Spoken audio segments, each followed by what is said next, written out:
नमस्कार। आकाशवाणी पटना में आपका स्वागत है। भारतीय दर्शन के 4 पुरुषार्थों में एक महत्वपूर्ण पुरुषार्थ है अर्थ, धन। धन मतलब फाइनेंस। फाइनेंस पर बातचीत करने के लिए हमारे साथ स्टूडियो में उपस्थित हैं निर्मल कुमार प्रभात, एनके प्रभात, जो एनके प्रभात एकेडमी के CEO एंड फाउंडर हैं और NISM सर्टिफाइड रिसर्च एनालिस्ट और इन्वेस्टमेंट प्लानर हैं। आपका स्वागत है स्टूडियो में। नमस्कार आशीष जी, बहुत बहुत धन्यवाद। आपने इस विषय पर आज मुझे स्टूडियो में बुलाया और मुझे एक अवसर दिया कि देश की जनता को हम पर्सनल फाइनेंस के बारे में बता सकें और वित्तीय साक्षरता के बारे में लोगों का जानना बहुत ज़रूरी है, ये मेरा मानना है। आपको एक बात बताऊं, आज के टाइम में हम लोग इंजीनियरिंग पढ़ाते हैं बच्चों को, डॉक्टरी पढ़ाते हैं बच्चों को, चाहते हैं कि वो चार्टर्ड अकाउंटेंट बन जाए, वकील बन जाए, लेकिन फाइनली उसको ये सारा कुछ बनने के बाद जो करना है उसका ज्ञान नहीं रहता है। हम सभी जो तरीके पढ़ते हैं उससे हमारा काम होता है पैसा अर्निंग करना, अर्थोपार्जन करना। ये तो बात आप समझते ही हैं। अर्थोपार्जन तो करें, लेकिन कभी कभी ऐसा होता है कि अर्थ जो है वो हमारे मन में कुछ भावनाएं पैदा करती हैं, जैसे ग्रीड मतलब लालच और फियर डर, ये 2 चीज़ पैदा करती हैं, जिसके कारण होता क्या है कि हम कमा चाहे कुछ भी लें, लेकिन लालच के कारण कुछ ऐसे डिसीजन ले लेते हैं जिससे हमारा पैसा नुकसान होता है और हमारे मन में प्रॉपर प्लानिंग नहीं होने के कारण हमारा पैसा सेविंग नहीं हो पाता है। जाहिर सी बात है कि आपने भी कहा कि पर्सनल फाइनेंस एक ऐसा विषय है जिसके बारे में लोगों को कम जानकारी है, जिसके बारे में लोगों को बताया नहीं जाता, उसके बारे में बातें कम होती। पर्सनल फाइनेंस है क्या, इसकी शुरुआत कैसे करें? जी, फाइनेंस एक चीज़ है कि फाइनेंस जैसे जिसे हम वित्त कहते हैं, एक कैपिटल होता है, पूंजी जिसको कहा जाता है, और एक मनी होता है जिसको धन कहा जाता है। अब यहाँ पर धन क्या है और पूंजी क्या है और फाइनेंस क्या है, वित्त क्या है, इन तीनों में अगर थोड़ा सा अंतर समझें तो आपको बहुत क्लियर हो जाएगा कि हमें करना क्या चाहिए। पूंजी जो होता है वो चल अचल पूंजी हो जाता है। आप ज़मीन है वो आपका पूंजी है, मकान है आपका पूंजी है, और धन जो होता है वो लिक्विड फॉर्म में होता है। जैसे आप धन के आदान प्रदान से आप अपनी आवश्यकताओं की पूर्ति करते हैं या अपने शौक को पूरा करते हैं। जैसे धन जो है, मनी आपके जेब में पड़ा हुआ है या बैंक अकाउंट में पड़ा हुआ है, ये एक तरह का धन हुआ। लेकिन फाइनेंस क्या है आशीष जी? फाइनेंस वो आपका मनी कहलाता है, वो धन कहलाता है जो कि कुछ अर्निंग के लिए, किसी उपार्जन के लिए उपयोग किया जाता है। आप जानते हैं कि सरकार में भी फाइनेंस मिनिस्टर होते हैं। वो कोई कैपिटल मंत्री नहीं बनाता या धन मंत्री नहीं बनाया जाता, फाइनेंस मिनिस्टर बनाया जाता है। क्यों? क्योंकि वो प्रॉपर फाइनेंसेस का यूज करेंगे, वो प्रॉपर फाइनेंशियल प्लानिंग करेंगे। तो यही कहलाता है फाइनेंस। अब हमारे लाइफ में भी जो धन हमारा पड़ा हुआ है या जो सोर्स ऑफ अर्निंग है, धन उपार्जन करते हैं, उसको फाइनेंस के रूप में कैसे कन्वर्ट करें ताकि वो धन हमारे लिए कुछ अर्निंग करके दे या हमारे बुरे दिनों में भी सहायता करे हमारी। तो वही पर्सनल फाइनेंस के कैटेगरी में अगर हम करें उसको, अब देखिए यहाँ पर आपको 2 कैटेगरी बता देता हूँ। एक तो बिजनेस फाइनेंसिंग हो गया और एक पर्सनल फाइनेंसिंग हो गया। तो बिजनेस तो हो गया कि भाई कोई भी आदमी दुकान खोले, बिजनेस करे या कोई भी काम करे तो उसके लिए पैसा चाहिए, वो एक फाइनेंस हो गया। और हम जो अर्निंग करते हैं उसमें हम अपने यूज़ के लिए जो फाइनेंसेस का यूज करेंगे वो पर्सनल फाइनेंस हो गया। जी, जो बात पर्सनल फाइनेंस की हो रही है तो ज़्यादातर लोगों को इमरजेंसी फ़ंड के बारे में जानकारी नहीं है। तो इमरजेंसी फ़ंड के लिए वो प्रिपेयर्ड नहीं है, इमरजेंसी फ़ंड के बारे में जानकारी नहीं है या उन्होंने लाइफ में कभी इमरजेंसी फ़ंड बनाया नहीं है। तो पर्सनल फाइनेंस से थोड़ा आगे बढ़ते हुए इमरजेंसी फ़ंड कितना ज़रूरी है और इसको कैसे हम बना सकते हैं? बिल्कुल सर, आपने जो बात कहा यही इसकी मेन चार्म है। फाइनेंशियल प्लानिंग का जो मेन या पर्सनल फाइनेंस का जो मेन पर्पस है यही होता है। यही जो आपका क्वेश्चन है सब कुछ डिफाइन कर देता है। अब सर आप कमा रहे हैं, मान लीजिए कि कोई भी व्यक्ति है जो 1 लाख कमाए, 2 लाख कमाए, उसके पैसे का प्रॉपर प्लानिंग नहीं है तो वो कभी भी किसी इमरजेंसी सिचुएशन में उसको हाथ पसारने के सिवा कोई उपाय नहीं रहेगा। लोगों को कमाते हुए देखा होगा आपने कि लोग लाखों कमाते हैं, लेकिन जब कोई इमरजेंसी सिचुएशन आता है तो वो हाथ फैलाते हैं किसी के आगे, जबकि उनकी सिचुएशन ऐसी नहीं होनी चाहिए। इसलिए आपको देखिए, पर्सनल फाइनेंस के क्षेत्र में कई बातें आती है। जब आप फाइनेंशियल प्लानिंग करेंगे तो जैसे आप 30 साल का कोई लड़का है, आज नौकरी ज्वाइन करता है, तो 60 साल के बाद उसका एक विजन होना चाहिए कि अगर कुछ प्लान करता है तो किस तरह से प्लानिंग करेगा। जैसे किसी भी आदमी को अगर आज के डेट में 1 लाख रुपए की नौकरी लगती है तो ईयर दर ईयर क्या ग्रोथ होता है तो सारा सरकार पहले ही प्लान कर देती है, क्या प्रमोशन होगा, कितना पैसा मिलेगा, कब कितना होगा, ये सारा आपको नियर अबाउट पता चल जाता है, या प्रीवियस डाटा से आप इमेजिन कर सकते हैं। तो उसके आधार पर आपको अपना इन्वेस्टमेंट प्लानिंग कर लेना चाहिए, आपको अपना इंश्योरेंस प्लानिंग कर लेना चाहिए, आपको अपना पर्सनल फाइनेंस में इमरजेंसी फंड क्रिएट कर लेना चाहिए, क्योंकि इमरजेंसी किसी से पूछ के नहीं आता। सपोज करिए कि आप कहीं भी जा रहे हैं और गाड़ी का एक्सीडेंट हो जाता है, उस केस में क्या करेंगे? आप एक घर के मेन अर्निंग पर्सन हैं, तो आपका इलाज के लिए, आपके परिवार का सपोर्ट के लिए, आपके बच्चों का एजुकेशन होगा, उसके लिए आपने क्या जमा करके रखा?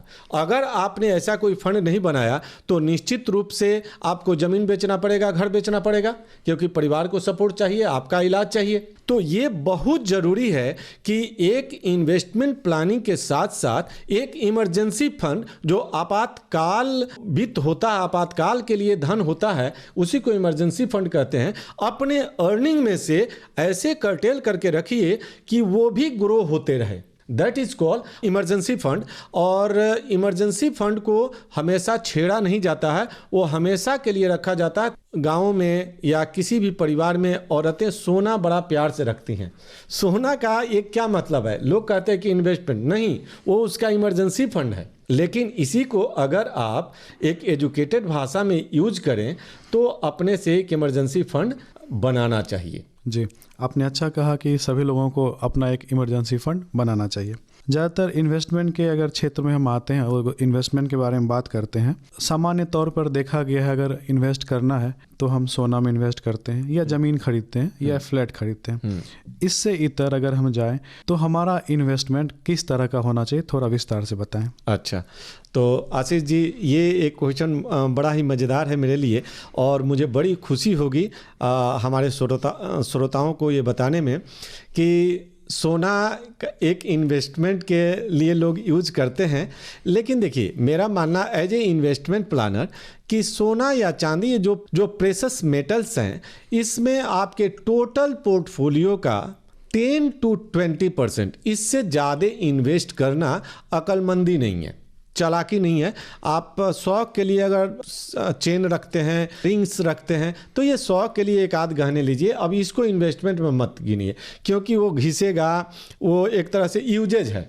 लेकिन अगर गोल्ड में इन्वेस्ट करते हैं तो 10 to 20% एट द मोस्ट, ठीक है। इसके अलावे आपका एक ऐसा फंड क्रिएट होना चाहिए जो कि इन फ्यूचर आपको आपकी आवश्यकता की चीज़, आपकी ज़रूरत की चीज़ को पूरा कर सके। अब देखिए, आजकल लोग स्टॉक में इन्वेस्टमेंट करते हैं, शेयर में इन्वेस्टमेंट करते हैं, म्यूचुअल फंड में इन्वेस्टमेंट करते हैं, और ETF में इन्वेस्टमेंट करते हैं। तो यहाँ पर मैं बता दूं कि ये सारे इन्वेस्टमेंट बहुत अच्छे हैं, किसी में कोई कमी नहीं है। लेकिन इसको ट्रेडिंग के लत में बदल लेना वो थोड़ा सा हार्मफुल हो जाता है, वहाँ पर लोग नुकसान कर बैठते हैं। तो प्रॉपर नॉलेज नहीं होने के कारण, प्रॉपर जानकारी नहीं होने के कारण आप लॉसेस करते हैं और तब कहते हैं कि शेयर बाजार खराब है। एक्चुअली आप जब भी स्टॉक में इन्वेस्ट करें तो आपको प्रॉपर नॉलेज, इसकी फंडामेंटल और टेक्निकल की जानकारी होनी चाहिए। तब अगर आप स्टॉक में इन्वेस्ट करते हैं तब तो ठीक है।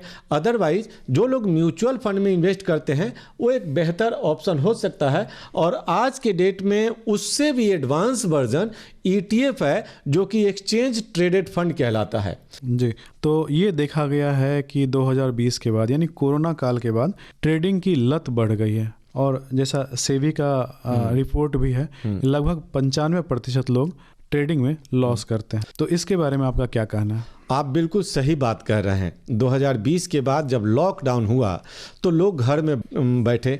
अब घर में बैठने के बाद उनके पास तो करने के लिए कुछ होता नहीं था, तो लोगों ने एक अल्टरनेट सोर्स ढूंढना शुरू किया और उसमें दिखा इनको स्टॉक मार्केट।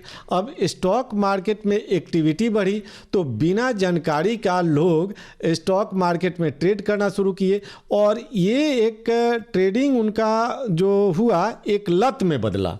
क्योंकि फाइनेंशियल एक्टिविटी ऐसी होती है कि आप ग्रीड ऑन फियर के चक्कर में पड़ जाएंगे तो लालच में आकर के खरीदेंगे और डर में आकर के बेचेंगे, जिसके कारण आपके प्रॉपर डिसीजन नहीं होंगे और लॉसेज हो जाते हैं। और ये एक तरह से आपको एडिक्टिव होता है, आपको नशे के लत में डाल देता है। फाइनेंस का एक ऐसा स्वभाव ही है कि नशे के लत में डाल देता है। ये एक निगेटिव इम्पैक्ट है जिसको मैं कहूँगा अगर किसी को ट्रेडिंग करना है तो प्रॉपर नॉलेज लेकर करें तब तो ठीक है, वरना ऐसे बस काम करना बिना जानकारी का वो जुए के लत जैसा है। वो आपको नुकसान करेगा, हेल्थ को भी नुकसान करेगा, आपके फाइनेंशियल हेल्थ को भी नुकसान करेगा, आपके फैमिली लाइफ को भी नुकसान करेगा। तो जिन्हें भी करना है प्रॉपर नॉलेज लेकर के करें और हमेशा उसमें लगे रहना, कहीं चतुराई नहीं है। जी बिल्कुल सही कहा आपने कि बिना नॉलेज के आप ट्रेडिंग के क्षेत्र में ना आए। बिल्कुल। जैसे एक मध्यवर्गीय परिवार है जिसकी मासिक आमदनी लगभग 50,000 अगर है तो वो अपना इन्वेस्टमेंट प्लान किस तरह से करे, किस तरह से म्यूचुअल फंड खरीदे, किस तरह से अपना सेविंग करे कि उसका रिटायरमेंट प्लान भी इसमें शामिल हो सके। बहुत बेहतरीन चीज़। अगर कोई 50,000 रुपया अर्न कर रहा है तो उसको टोटल अर्निंग का कम से कम 20% उसको सेविंग करना ही करना चाहिए।